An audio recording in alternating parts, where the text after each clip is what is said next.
Bienvenidos fluidómanos. El día de hoy vamos a continuar con el capítulo de cinemática de fluidos. Vamos a hablar sobre el teorema de transporte de Reynolds. Y para entender a fondo este teorema de transporte de Reynolds, vamos a realizar una demostración matemática con su explicación detallada. Bueno, para entender ese teorema tenemos que utilizar algunos conceptos que ya hemos visto en los anteriores videos. Por ejemplo, vamos a utilizar el concepto de enfoque lagrangiano. Y ustedes ya saben que una forma de analizar este enfoque lagrangiano es a través de un sistema o un sistema cerrado. También vamos a utilizar lo que es un enfoque euleriano. Y ustedes saben que la forma de analizar esto es planteando un volumen de control o un sistema abierto. Y resulta que una clásica definición del teorema de transporte de Reynolds es que al combinar estos dos enfoques, pues va a resultar lo que es el teorema de transporte de Reynolds. Bueno, ¿cómo podemos entender esto que acabamos de decir? Para ello voy a utilizar un esquema donde vamos a suponer que estas dos líneas en paralelo de color azul van a contener un fluido. Y ese fluido va a estar representado a partir de estas partículas de color gris y de color verde. Y este va a estar fluyendo desde la parte izquierda hacia la parte derecha. Resulta que nosotros como analistas, como científicos o como ingenieros, nos dicen que tenemos que analizar o tenemos que entender muy bien el movimiento de esas partículas verdes. Si yo deseo hacerlo a través de un enfoque lagrangiano, pues voy a plantear mi volumen imaginario, es decir, mi volumen de sistema imaginario que rodeen las partículas de color verde de esta forma. Y para ello vamos a representarlo a través de esta línea punteada de color rojo. Pero resulta que el teorema de transporte de Reynolds nos dice que también tengo que emplear al tiempo, tal como lo vemos acá, lo que es el volumen de control. Y como lo que nos interesa son esas partículas de color verde, pues voy a plantear mi volumen de control de esta forma.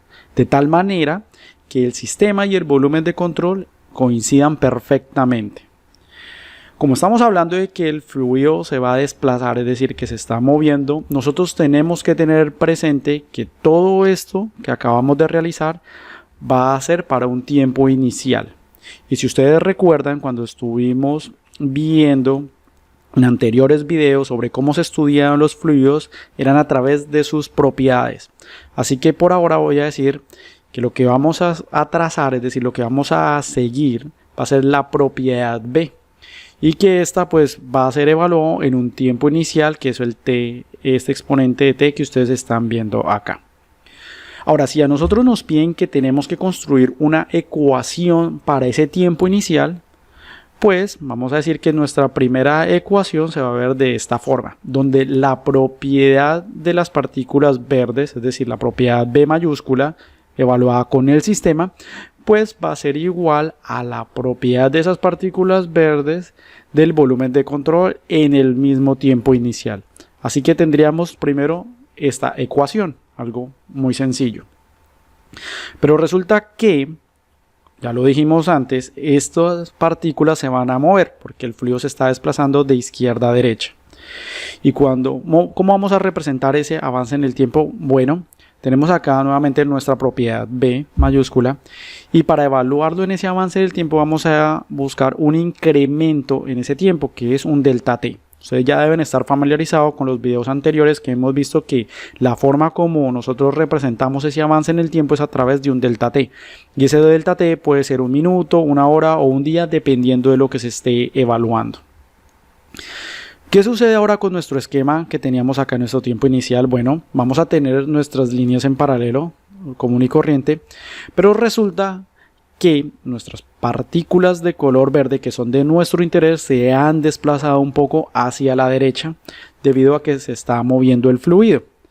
Si nosotros recordamos una de las características del sistema y del enfoque lagrangiano es que nos dice que nosotros tenemos que seguir las partículas que nos interesan.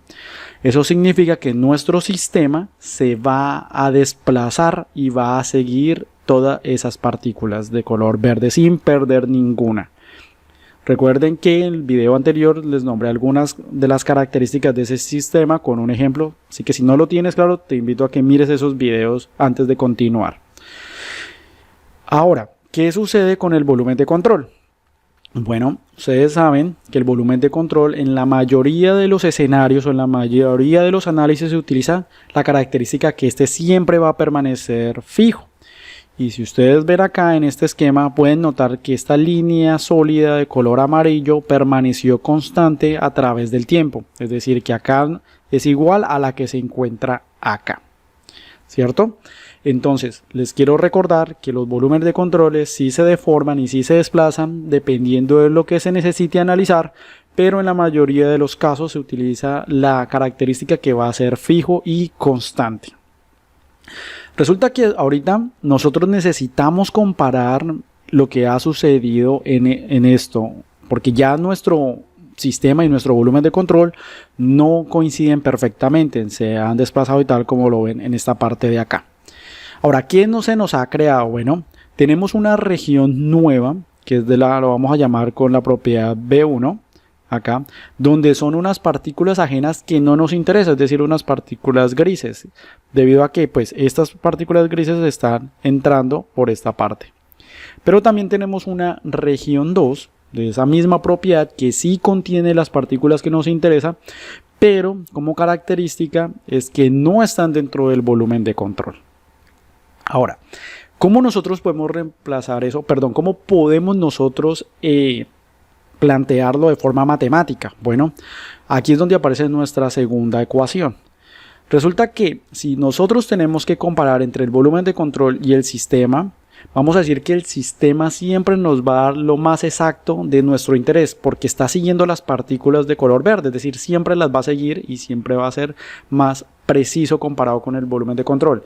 Entonces vamos a empezar a calcular las regiones que están acá con estas nuevas regiones que están aquí. ¿Cómo podemos hacer eso? Bueno, tenemos que la propiedad del sistema, la propiedad del fluido evaluada con el sistema cuando el tiempo avanza, ¿cierto? Va a ser igual a ¿qué?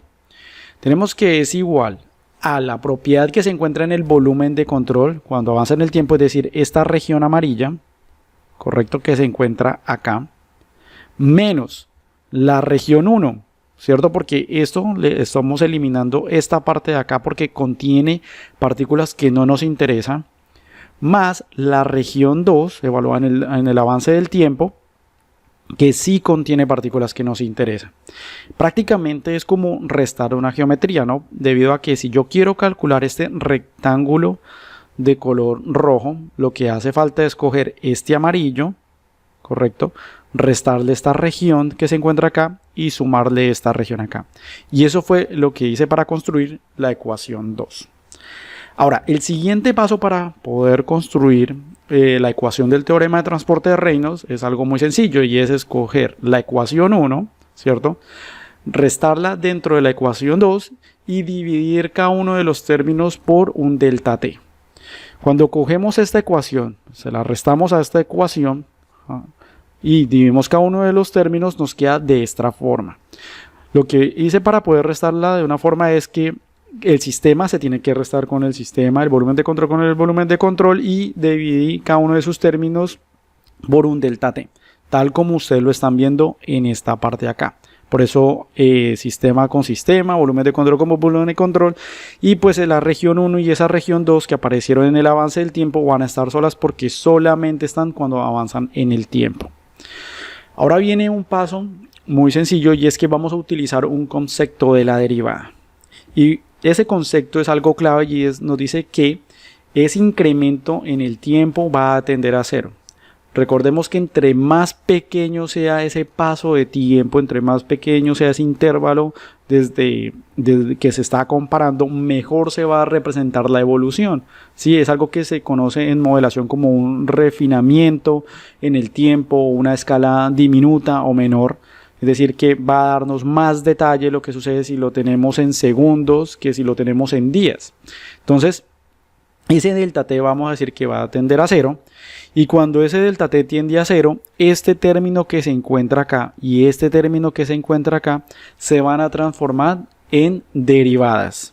Tal como lo están viendo ustedes acá, tenemos entonces la derivada de la propiedad evaluada con el sistema.